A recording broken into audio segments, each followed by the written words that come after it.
કીધું પણ બોલ્યા નહીં કોઈ. નહીતર ઘણી વખત કથામાં છે ને ખાલી બેનો જ બોલતા હોય, ભાઈઓ ન બોલતા હોય. એટલે ભાઈઓની વિનંતી કરું કે તમે બોલજો, આપણે બહેનોને કઈ ઉધડું નથી આપ્યું. અને હળવા રહેવું, આમ હસતા રહેવું, બહુ એટલું બધું કઈ ગંભીર ન થઈ જાય.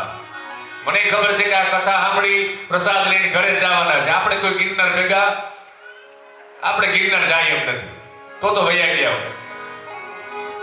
પણ સાવધાન કરે આ શાસ્ત્ર, થોડીક સમજણ આવે.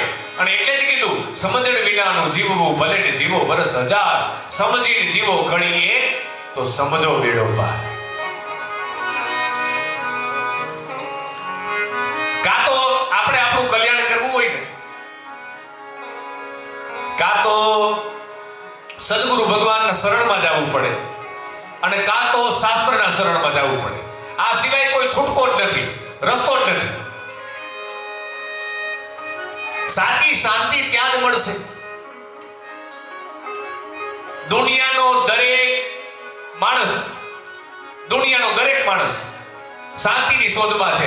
અરે આત્મહત્યા કરે ને, આપઘાત કરે ને, ઈ એમ કે છે કે હવે મરી તો શાંતિ. વિચાર કરો તમે, આખી દુનિયા જે મરે છે એ શાંતિ માટે મરે છે કે છૂટે બધું. આખી દુનિયાની શોધ શાંતિની છે. પણ માણસ, રામકૃષ્ણ પરમહંસ એક બહુ સરસ વાત કરતા. વેદની અંદર એક હોમા નામનું પક્ષી આવે છે ને, એની વાત કરતા કે આ પક્ષી ક્યારેય ધરતી ઉપર નથી આવતું. એટલી બધી આકાશમાં ઊંચાઈ હોય કે વર્ષોના વર્ષો વીતી જાય, છતાં ક્યારેય એ નીચે આવતું નથી. એનો જન્મ આકાશમાં, એનું જીવન આકાશમાં, અને એનું મોત આકાશમાં. જેવો એ બચ્ચાને જન્મ આપે ને, એટલે એ બચ્ચું એટલી બધી ઊંચાઈ ઉપર હોય, ત્યાંથી ધીમે ધીમે નીચે મંડે પડવા. ઉડતા ન આવડતું હોય, પણ જેવું એ ધરતીને સ્પર્શ કરવા જાય ને, ત્યારે ઉડવાનું આવડી જાય. વળી પાછું પોતાની મા પાસે વહી જાય ને, મા પાસે પહોંચી જાય, ત્યારે એને સાચી શાંતિ મળે. એમ દરેક જીવ આ પરમાત્મા રૂપી મા પાસે પહોંચશે ને, ત્યારે જ એને સાચી શાંતિ મળવાની. બાકી દુનિયાની અંદર ગમે એટલા પ્રયત્ન કરી લો, ક્યાંય શાંતિ નહીં મળે.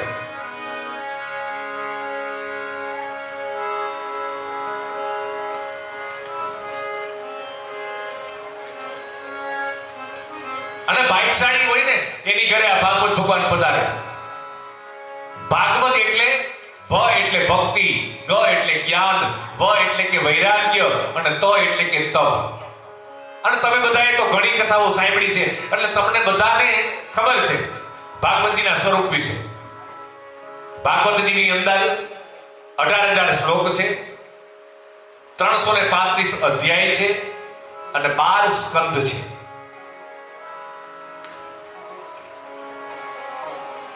અને પરમાત્માએ કૃપા કરી હોય ને, તો જેમાં ખંડેડિયા પરિવારે કથા બેસાડીને આવી રીતે આપણી ઈચ્છા પૂરી કરી લેવાય. અત્યારે તો હજી સમય સારો છે, હજી બહુ વાંધો નથી. પણ હવે પછીના સમયમાં કદાચ 50 વર્ષ પછી આપણી પાછળ કોઈ કથા બિહાડે એવું લગભગ લાગતું નથી.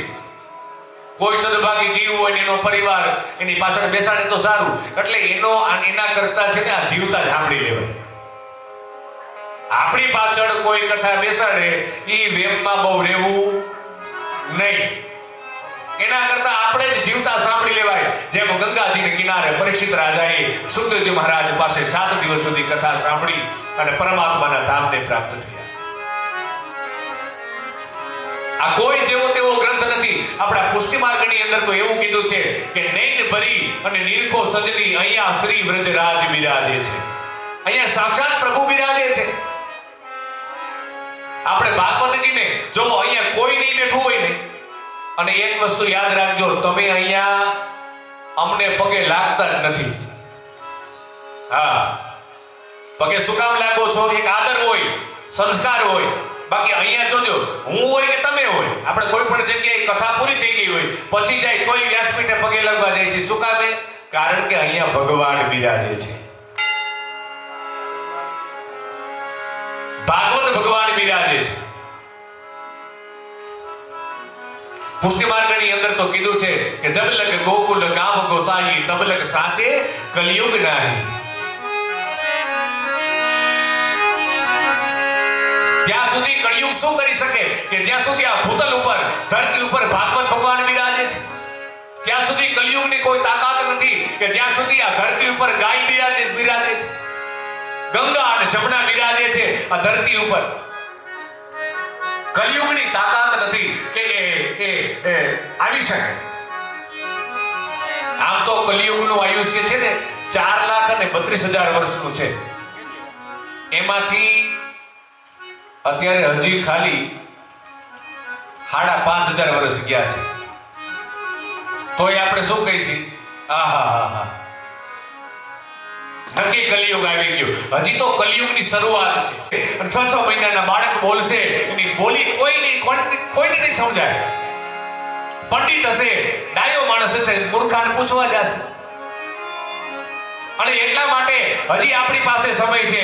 જેમ જલારામ બાપા સાવધાન થઈ ગયા ભોજનરામ બાપાના વચન સાંભળીને, વીરબાઈ માં સાવધાન થઈ ગયા જલારામ બાપાના વચન સાંભળીને, અને આ દેશની અંદર આ બધા સંતો જે સાવધાન થયા ને એવા સમર્થ સદગુરુ મળ્યા હતા. અને આ સદગુરુ એ પોતાના શિષ્યને કહે છે કે બેટા ધ્યાન રાખજે, તું તારું કલ્યાણ કરી લે. ભયંકર એવો કલિકાલ આવી રહ્યો છે. આવા આગમ રે આવ્યા રે સંતો હવે ઢુકડા, જેથી જાજો ચેતન હાર. આવર આગમ રે આવી જા સંતો હવે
च समन्विता तां श्री भागवतीं गाथा वन्दे योगल रूपिणम् सच्चिदानन्द रूपा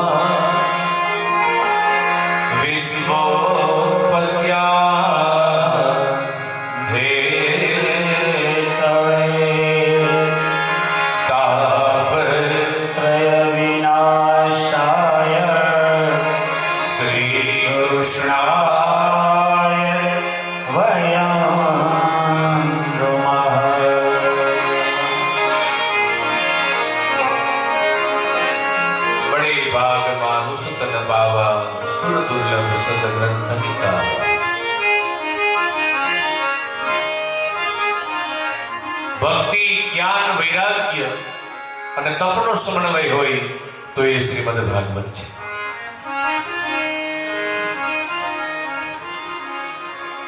અને જ્યાં જ્યાં ભાગવત કથા થતી હોય ત્યાં જ્યારે જ્યારે જાઓ ત્યારે કંઈક નવું સાંભળવા મળે. દિને દિને નવમ નવમ ભાગવત કથા દિને દિને નવમ નવમ છે. પહેલા તો 4 શ્લોકની અંદર આ ભાગવત કથા હતી.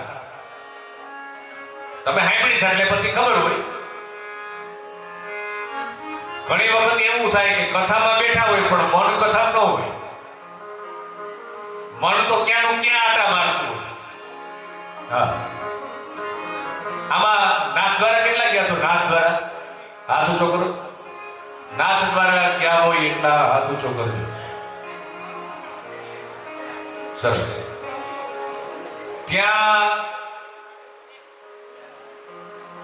ઠાકોરજીનું જે સ્વરૂપ બિરાજે છે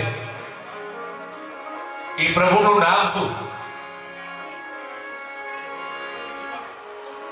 ત્યાં જે પ્રભુનું સ્વરૂપ બિરાજે છે તો તે પ્રભુનું નામ શું? શ્રીનાથજી બાબા. બરાબર, એટલું જ છે.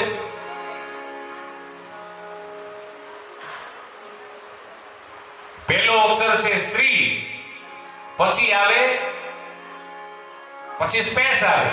પહેલું અક્ષર શ્રી, પછી ખાલી જગ્યા, પછી આવે નાથજી. શું નામ છે?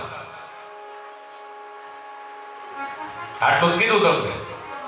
પહેલો અક્ષર છે શ્રી, પછી ખાલી જગ્યા. તમે ખરેખર યાદ છો જ બધા?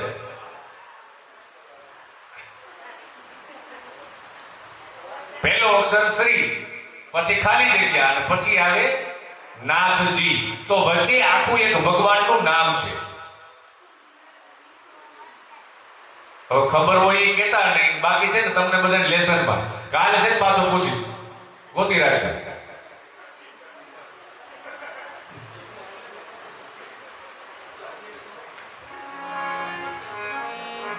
અમારી લીલાખા કથા હતી ને રાવલ પરિવારમાં, એટલે બધા છોકરા બહાર ભણતા હતા ને એને મેં આવી રીતે આમ કીધું ભાઈ આવી રીતે તો ગૂગલમાં એમાં બધે સર્ચ કરતા હતા પણ કે મેળ બેઠો.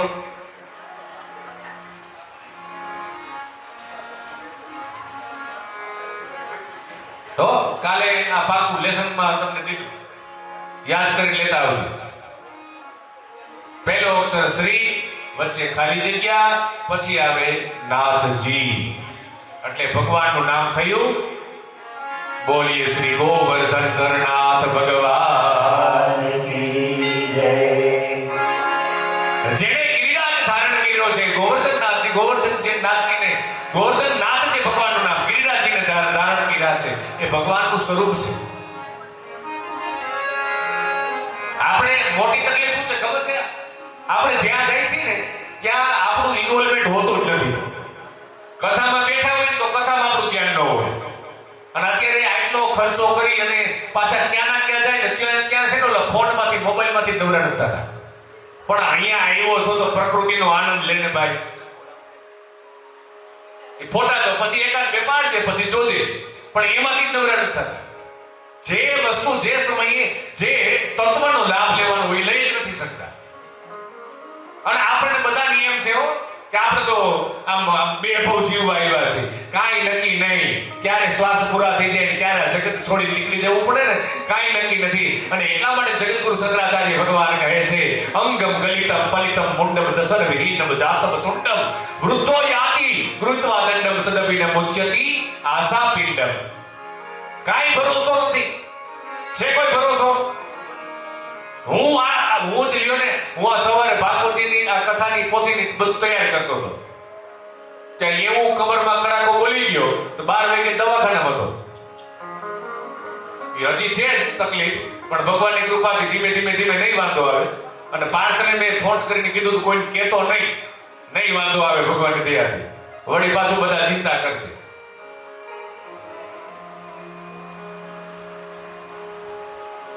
એટલે તો ભાગવતજીમાં પણ લખેલું છે કે ભાગવત કથા હોય ને ત્યારે દ્રષ્ટાંતો કુશલો ધીરો વક્તા કાર્યોતિ નિસ્પૃહ.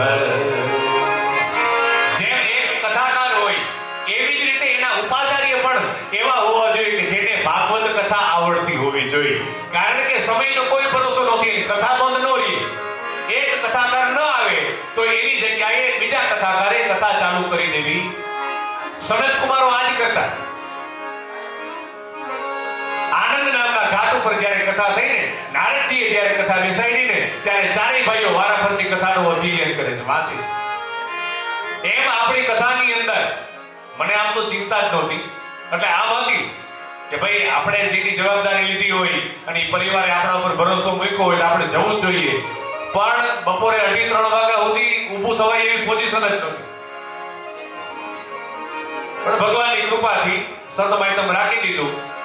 અને આપણે આમ મને ચિંતા ઓમ નહોતી પાર્થભાઈ કે આપણી કથાની અંદર આજે પેલા બેઠા ને અર્જુનભાઈ, એ પોતે પણ ભાગવત કથાકાર છે. અર્જુનને મેં કીધું હતું, મેં કીધું જો હું ન પહોંચી શકું ને તો તમે કથાની શરૂઆત કરી દેજો.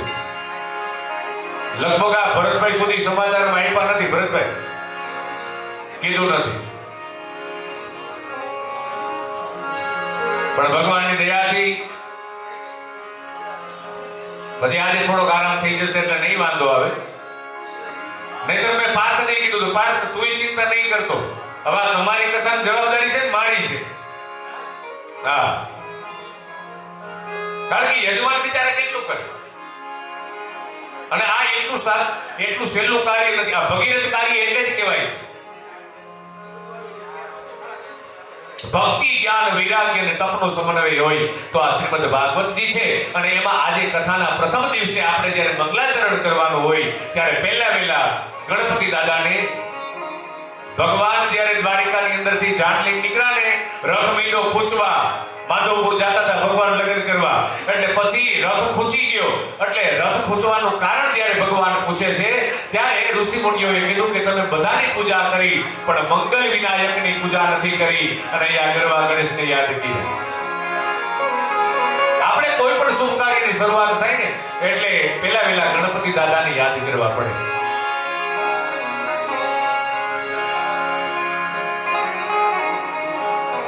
મંડપારોપણ થતું હોય ત્યારે ગોરદાદા આવે ને ગોરદાદા સીધા શું કહે, ચાલો આવી જાઓ બધા, ગણપતિ દાદાને સ્નાન કરાવો. ગણપતિથી જ શરૂઆત થાય. મોટો યજ્ઞ યાગાદી હોય તો એ ગણપતિ દાદાની એ પૂજાથી જ શરૂઆત થાય. અરે ઈ ક્યાં વાત કરો છો? આ બેનો છે ને એ ઓલા પાપડ બનાવે ત્યારે ઓલા ખીચી, હું તો એક જગ્યાએ ગયો ને તો ઓલા ખીચીનું આમ ગણપતિ દાદા જેવું એને બનાવ્યું હતું. એટલે અમારે જાણીતા હતા. મેં પૂછ્યું, બેન કીધું આ શું છે? એ કે ખીચીના ગણેશ બનાવ્યા. કીધું કા? એ કે પાપડ ફાટે ને. લે,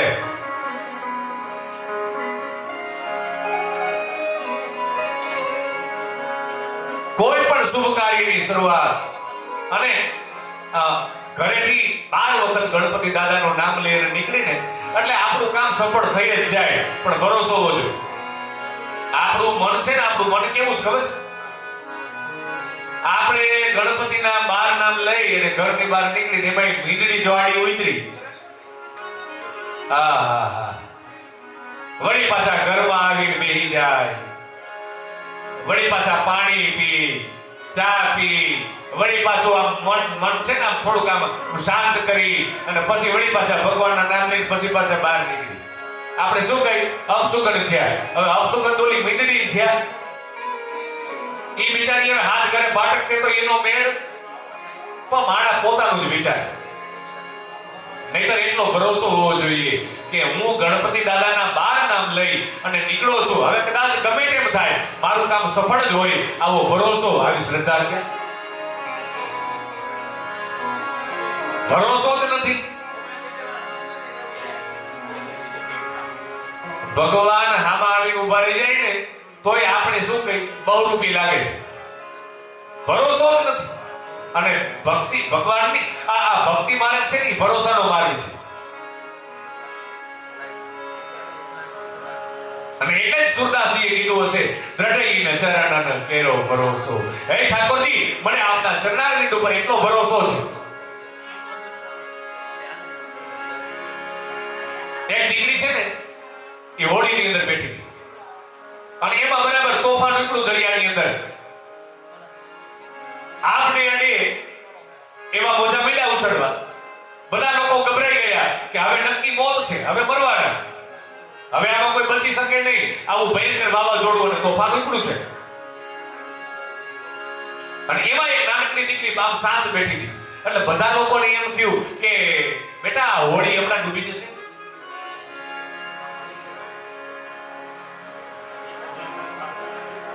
આ હોડી હમણાં પાણીમાં ડૂબી જશે અને બધા મરી જશું. તને બેટા બીક નથી લાગતી? આ જોતો ખરા આ કેવું તોફાન ઉપડ્યું છે, ભયંકર વાવાઝોડું ઉપડ્યું છે અને હોડી છે હાલક ડોલક થાય છે. બેટા તને બીક નથી લાગતી? ત્યારે નાનકડી દીકરીએ બહુ સરસ જવાબ દીધો કે બીક છે નહીં. અરે બેટા પણ હમણાં બધા ડૂબી મરીશું, હમણાં આ હોડી ડૂબી જશે, મરી જઈશું બધા. તને બીક નથી લાગતી? મને જરાય બીક નથી લાગતી. પણ તને શું કામ બીક નથી લાગતી? ત્યારે નાનકડી દીકરીએ બહુ સરસ જવાબ દીધો કે સાંભળી લો, આ જે હોડી હલાવે છે ને એ મારો બાપ છે એટલે મને બીક નથી લાગતી. એમ આપણી આ જીવન રૂપી નૌકા એ હોડી કોણ હલાવે છે? આપણો બાપ હલાવે છે. પણ છતાં દ્રઢઈને ચરણન કેરો ભરોસો. અને આજ એ વ્રજની ગોપીઓને પણ આવો જ ભરોસો હતો ભગવાનના શ્રી ચરણારવિંદમાં. ભૂતળ ભક્તિ પદાર્થ મોટું બ્રહ્મલોકમાં નાહી રે, પુણ્ય કરી અમરા પર પાયમાં અંતે 84 માહી રે. આપણા જીવનની અંદર 3 પ્રકારના વિઘ્ન હોય છે. એક છે આદિ ભૌતિક વિઘ્ન, બીજું છે આદિ દૈવી વિઘ્ન અને ત્રીજું આધ્યાત્મિક. પહેલું વિઘ્ન આદિ ભૌતિક. કથામાં તો અમે ગયા પણ બરાબર સંભળાતું નહોતું. કથાની અંદર તો અમે ગયા, અમારે રોકાવું હતું પણ અમને કોઈએ કીધું નહીં. બેસવાની જગ્યા બરાબર નહોતી. આ બધા ભૌતિક વિઘ્ન આપણા જીવનમાં હોય. હું તમારી હારે છું બધે. હા, બીજું વિઘ્ન દૈવી વિઘ્ન. બહુ મોટો મંડપ હોય અને કથાની શરૂઆત થાય, વરસાદ વાવાઝોડું કઈક નુકસાન એવી થાય, દૈવી વિઘ્ન એ કોઈ અટકાવી શકે. ત્રીજું વિઘ્ન છે આધ્યાત્મિક વિઘ્ન, જે આપણા જીવનની અંદર હોય છે. કથાની અંદર તો બહુ બેઠા પણ કથા આપણામાં બેઠી નહીં. તો આજે કથાનો પ્રથમ દિવસ છે તો ગણપતિ દાદાને કહીએ કે હે દાદા, અમારા જીવનની અંદર આ જે 3 પ્રકારના વિઘ્ન છે ને એ 3 પ્રકારના વિઘ્ન દૂર કરજો. રામચરિત માનસની શરૂઆત થઈ ત્યારે પણ ગાઈએ ગણપતિ જગવંત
ઘા